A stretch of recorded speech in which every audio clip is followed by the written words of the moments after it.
recognizing our feelings. Happy, sad, scared, angry, and calm. Araw-araw, iba't ibang emosyon ang ating nararamdaman.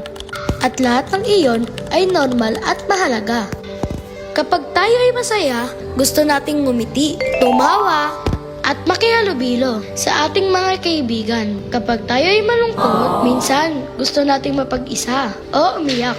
Hindi ito kahinaan. Ito ay paraan ng ating puso para sabihin kung ano ang nararamdaman nito. Kapag tayo ay natatakot, gusto nating maramdaman na tayo ay ligtas. Normal ang matakot at mas gumagaan ito kapag may taong nakakaintindi sa atin. Kapag tayo ay galit, mainit ang ating pakiramdam. Kaya mahalaga na huminga ng malalim at mag-isip bago kumilos o magsalita. Kapag tayo ay kalmado, tahimik at payapa ang ating isipan. Tandaan, lahat ng emosyon ay valid.